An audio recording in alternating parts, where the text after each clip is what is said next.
Good morning.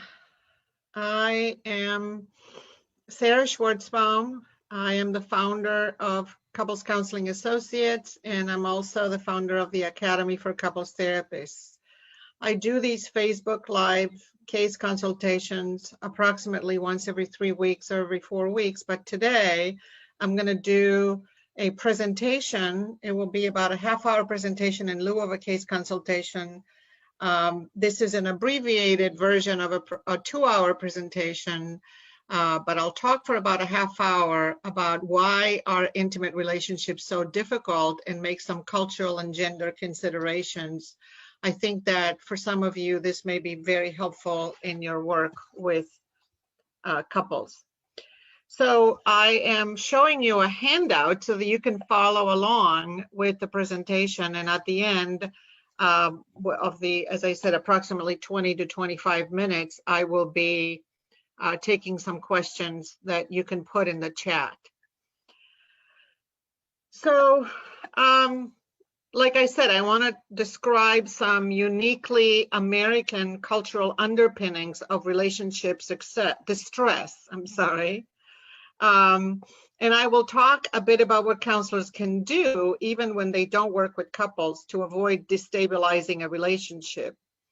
Much of what I say applies to both heterosexual and same-sex relationships, but for same-sex relationships, there are additional challenges. Obviously, there's many other interpersonal factors and individual factors that put a relationship at risk. And many times relationships are at risk because of those interpersonal and individual factors. But I think that some of what's going on is of a different nature. I think that when partners are unhappy and they feel like they deserve better, there is something else at play. Most couples start out highly satisfied with their relationship, but as time goes by and disagreements appear, people get disappointed, and that initiates a downward spiral from which they often struggle to recover. They lose commitment to working things out, and unintentionally, sometimes individual or couples counseling can often destabilize a relationship. So let me start by addressing some cultural underpinnings of relationship distress. I'm going to be talking about a few items. The first one I want to talk about is that equality is difficult to achieve. Now, we know that during the last 50 years, the US has seen a revolution in the history of marriage. So this is the first time in history where couples are attempting to create an intimate relationship that is not based on a hierarchy or of one person dominating another. However, most individual relationships are hierarchical. So the student-teacher, the parent-child, the employer-employee. So we don't have a whole lot of role models for constructing an equal relationship. Now, additionally, even though we've had a revolution in the history of marriage, family practices and social policies are not changing fast enough to provide the infrastructure needed for this evolution. So I'm just going to ask you to consider two small items here. There's a lot more. One is a school policy. School policies are still the same way they were 100 years ago, with school starting at a certain time and ending at a certain time, even though two parents are working outside of the home and there's no way they can be done by 2:30 in the afternoon. So the school policies don't work for the current family. And then there are family-friendly policies that simply don't exist in some cultures, and in particular in the US. So policymakers are still debating whether to make preschool mandatory, whether to cover birth control, whether to have paid family leave, and for how long, and whether to license or whether to subsidy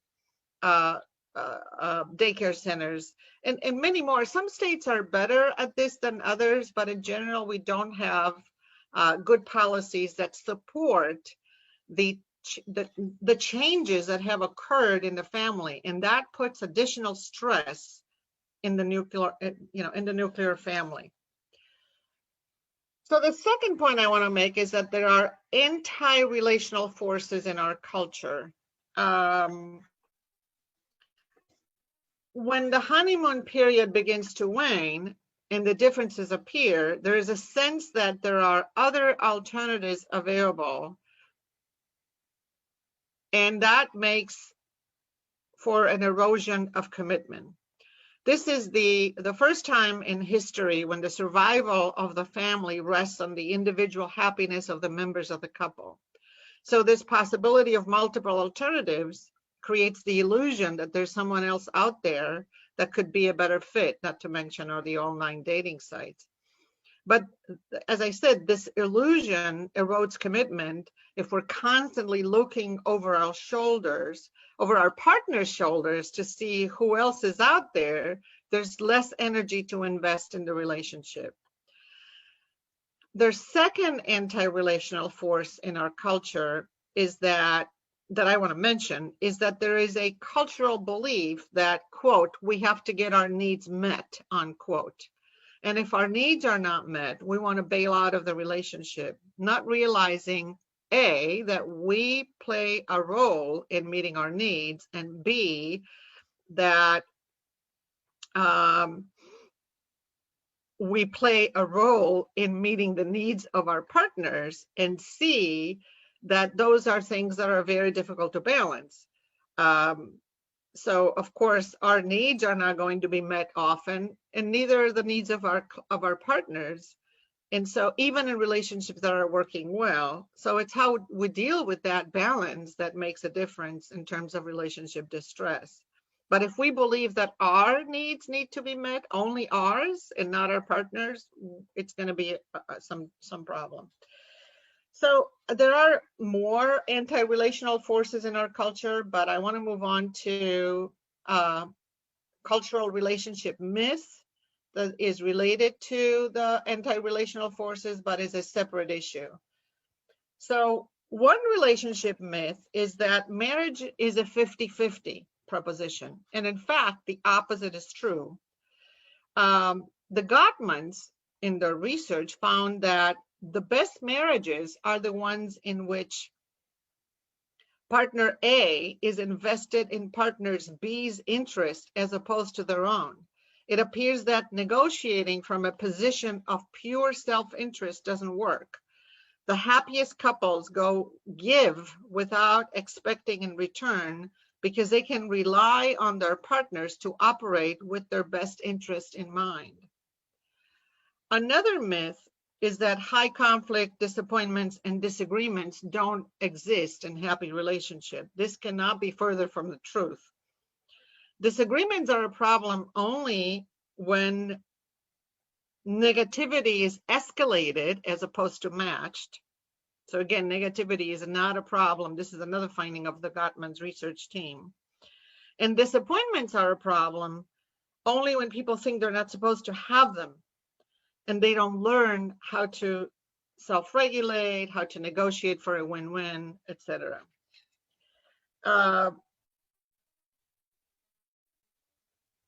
So the last thing I'm going to say about this is that, and this is connected to the cultural problems and the relationship myth, that the culture doesn't provide, as I said, models, romance novels and movies end with the wedding and never after. So not only do we not have role models in our life, but we also don't have role models in the culture about how a relationship functions. The fourth issue I want to talk about is that isolation begets high expectations. So again, this is something that has a lot to do with what's happening in the culture. We've lost the extended family networks, and we increased our geographic mobility. And that results in fewer and fewer relationships, as I said, with high expectations and the loss of modeling. But with the loss of the tribe, we put all the proverbial eggs in one basket, increasing the burden on each person. So we expect our partners to be our best friends, our best providers, our best lovers. We depend on our partners for much of our relationship fixes. And in reality, one person alone cannot possibly fulfill all our needs for connection, belonging, and affiliation. The other consequence of losing the frequent contact with the extended family networks is that we lost access, as I said, to models of how to deal with people who are disappointing us, who lose their temper, we don't see anybody negotiating for a win-win. Again, I'm not advocating for the return of a patriarchal cultural model of gender oppression and lack of differentiation when everybody knew your business. But the reality is that we don't have role models for how a successful relationship operates. And finally, in terms of the isolation, we lost the additional hands when we lost the tribe and the extended family networks. We lost the hands to help raise the children and take care of the household. Again, I don't have any romantic ideas about how the past was better or anything like that. It's just that we have to understand what we lost when we lost the extended family networks and the toll it places on the isolated nuclear family. It's an impossible job for one nuclear family alone. The fifth issue I want to talk about in terms of cultural underpinnings for relationship distress is that high conflict and narcissistic personalities are on the rise in modern urban societies. This is also the result of the extended family networks, among other reasons. So it is now possible to live alone. This is the first time in the history of humankind that individuals don't, quote, need, unquote, others in order to survive. And so we don't depend on anyone. We can live without depending on anyone, or so we think. And we can live without caring for anyone. So lacking exposure to interdependence increases fears, anxiety, rigidity, lack of adaptation, and self-centeredness. I'm going to talk about two more issues. One is economic stress and time famine. So when there's economic stress and time famine, people tend to blame each other. Some of the reasons are that in the US, we lack both access to cheap labor and rational government policies to help families, which perpetuates a hyper do-it-yourself cultural mindset that increases pressures on the families. There's no way to complete all the tasks that are needed to be completed in a given week. And there's either no money or no desire to hire help. And like I said, people tend to be blaming each other when there's no money or time. So this is why I call it, this is why I say that couples today are exposed to severe either economic stress or severe time famine or both. The last point I want to make is that we often hear about gender role shifts, about gender expectations, about gender role confusion. And these are very complicated issues to be talking about. I'm going to try to be somewhat brief in my comments about the gender issues, but I don't think we can talk about couples distress without addressing gender. So much of our culture has changed because of the gender shifts. And when we think of differences between genders, there are sort of two mindsets. We are, either men are women, and women are seen as not that different from each other, or they're seen as so different that that men are from Mars and women are from Venus.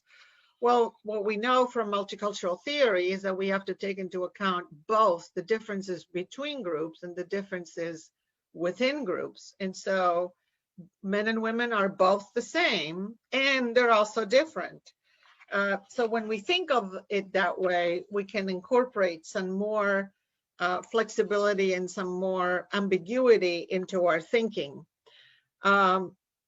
Focusing only on differences encourages stereotyping. This is when you have people in the room who say women are too emotional, or people who say men are too distant and too withdrawn, and etc. But so let's talk about the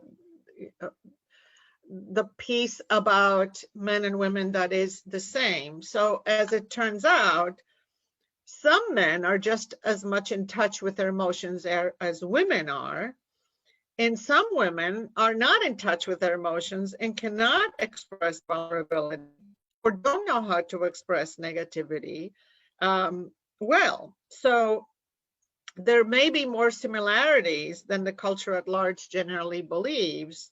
And it's a question of dealing with the individual person and how they deal with their negative emotions, not necessarily to think that women know how to express them and men don't. That is not true. On the other hand, the majority of divorces are initiated by women. The majority of complaints are initiated by women. Women tend not to want to, they're insisting on emotional connection since they're not dependent financially anymore, as they used to be, on men. And so one of the reasons for the spike in divorce rates since the 70s is that fact. And so, as Terry Real says, women have changed a lot, but many men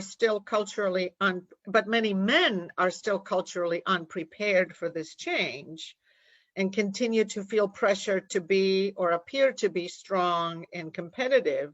And this can make them seem arrogant, emotionally distant, and unaware of their own feelings or the feelings of others, and contemptuous of vulnerability. And he also says, Terry Real, that is, quote, "Men are not afraid of intimacy, they are afraid of dominance," unquote. Now, for women, the gender role shifts have created other, no less difficult challenges. Many women are eager to fix their men, and they're intent on playing the role of men's best self-improvement program.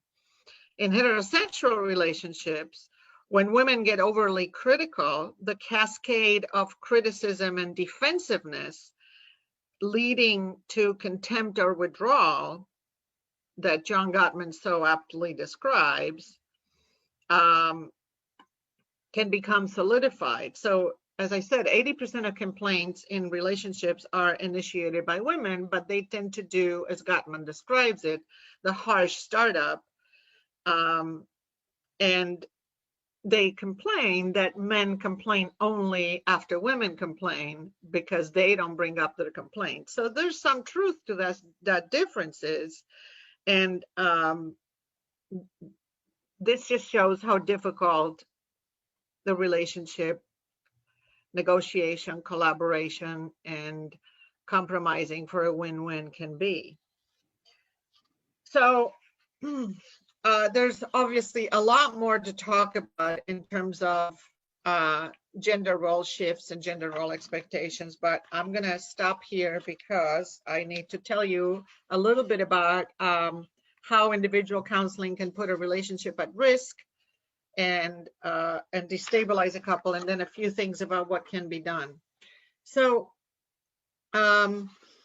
as I said, individual counselors can and often do destabilize a couple, and the same is true for ineffective couples therapy. Even when counselors don't overly take their client's side, they may not know how clients react and only hear what clients' partners do wrong. And here are some things that individual counselors hear. He will not help with the children. The mental load is all on me. She will not have sex. She used to want to and now she doesn't. He doesn't support my career goals. I don't feel supported. He yells and calls me names. She's high maintenance. She's so emotional. He's so self-absorbed. I believe he's a narcissist. So one or both partners can appear severely mentally ill if you believe the descriptions of the individual members of the couple.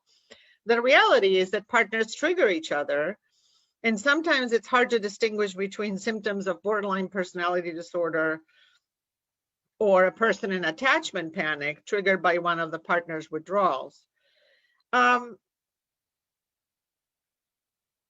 So the second comment I want to make about individual counseling is that because what I just described, individual counseling can encourage and perpetuate negativity. Sometimes it's just a matter of negative bias, since some clients believe that the partner's offenses are worse than their own, as Brent Atkinson describes. It is understandable that the counselor will have increased compassion for the client and decreased compassion for the client's partner. However, the more compassion and empathy the counselor has for the client, the less accountable the client becomes to their own offenses, defenses, or dysfunctional protective strategies. And finally, individual counseling can be a form of triangulation. Again, given the first 2 points I just made, the more energy the client puts into disparaging his or her partner, the less energy he or she will put into figuring things out directly with the partner. This can negatively impact the couple, since clients could perceive they have an ally in their counselor against their partner, like they have it with their friends or their relatives. So what can therapists do? The first thing I'm going to say is educate your clients.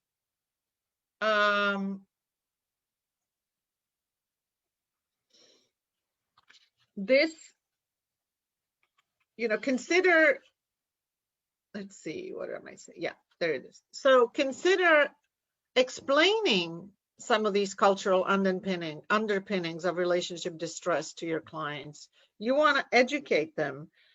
This reduces shame and the feeling that I'm the only one dealing with this issue. Again, because of the isolation of the nuclear family, most couples believe that they're the only ones that are struggling in the way that they do. And so one of the things we need to do as therapists is to reduce shame and the feeling that we're in this alone. And when you educate them, that actually reduces shame. You can have them read articles. You can explain some of what you hear today. You can have them watch videos. You can have a conversation about what it means to be relational. You can show them videos of teamwork. You can show them problem-solving videos. Ellen Bader and Pete Pearson have some good ones in their Couples Institute site. Esther Perel videos are really good. The Secret of Desire and Long-Term Relationship, for example. I've shown this to many of my clients, and their shame about having so many relationship issues decreases. The second thing I'm going to talk about is you can help your clients expand their repertoire so that they can see their contributions. Many clients say, I have tried everything. This means they've tried everything under their own repertoire of behaviors, under their own defense strategies. Trying something really new will be uncomfortable, difficult, and confusing. Anybody working with, let's say, codependents and alcoholics will know how confusing and difficult once they begin to make the shift is. And so this is true of everybody. not just codependence. You could also invite a partner to a session if you're feeling increased compassion for your client, and if you're feeling decreased compassion for your client's partner. So if you're the individual counselor, you can lose empathy for your client's partner. So when you see your clients interacting, that provides you with more data. And when each individual counselor has, when each individual client has their own individual counselor, that actually increases the negative bias. And that increases the destabilization possibilities for the couple. If you're the couple's therapist, make sure you have ample and frequent access to the individual therapist so that you can collaborate. You not only need to hear from them, but more importantly, you need to share with them what you observe. I usually have two signature releases to share information on both of my clients to one individual therapist. I want to go back to the number 2, that you want to help your clients expand their repertoire and see their contributions. I think you could educate your clients on the systemic interactional patterns issue, because again, that decreases shame and that increases their awareness of their contribution and makes them more accountable. You can tell them that they have a responsibility to get what they want, and you can explore alternatives when they say, I have tried everything. This generally is not true. Obviously, you can encourage them to have, experienced and effective couples therapists. And the last thing I'm going to talk about is you want to help them get some mentoring or do some interviews of couples that are successful to find out how they do it. Again, given everything I've talked about, the lack of models, the lack of exposure, the lack of the tribe, and the isolation makes couples not know how a successful relationship becomes like that. And so I do a lot of work with my couples on helping them interview other couples who are successful that they look up to find out how they do it. So the last thing I'm going to talk about, and I know that it's been a half hour, but I haven't talked yet about having the gender-centric conversations. So I'm going to go through these questions really quickly just to show you that there are gender-centric conversations and interventions you can have, and that deal with gender socialization patterns, gender role expectations, gender role confusion. And this is about placing gender at the center of the relationship. In fact, heterosexual relationships can learn a lot from same-sex relationships, and you can look at that research about how same-sex relationships sometimes negotiate better because they don't have the gender role expectations than that heterosexual relationship sometimes have. So some of these questions to place gender at the center of the therapeutic conversation can be, what does it mean to be a man or a woman in today's culture? How does a relationship encourage one partner to be more stressed than the other? Who benefits by a relationship, by a particular relationship pattern? How are decisions made about how to spend money on, when to have sex, where to live? How do experiences differ when viewed through the other gender's eye? How is a particular response related to being male or female? And then you can go back to the family of origin. Who was closer to whom growing up? Is this the kind of relationship they want to recreate with their own children? How has being a man or a woman changed in the last 20, 30, 40, 50 years of their lives? And what changes did they make as a result of that, or didn't? Or what changes do they want to make as a result of that, but haven't yet? I already mentioned, but it's always worth mentioning again, questions about money. Who earns what? What does each think about whose money it is? What role does it play in the wife's decision to stay in the relationship? What role does it play in the freedom a husband feels to spend or veto spending? So you could, or questions about sex. How do you initiate sex or requests for affection? How is that related to being male or female? In other words, like I said, you need to be able to put gender at the center of some of the conversations. So I'm going to stop here, and I'm going to ask you if you have any questions to put them in the chat. And if I'm going to wait a few minutes, and then if I see some comments, I will try to answer them. And if I don't, we will be done, and I will give you a new date for either a presentation or a live couples therapy consultation. So I'm just going to wait a few minutes. As I said, I am the founder of Couples Counseling Associates and also the Academy for Couples Therapists, which is an online training site for therapists who want to become better at doing couples therapy. I will just wait a couple more minutes. I'm just going to wait a few minutes. As I said, I am the founder of Couples Counseling. So this will be available as a replay if you have not been able to see it live. And I think I'm going to sign off and hope to see you soon in February. Thank you.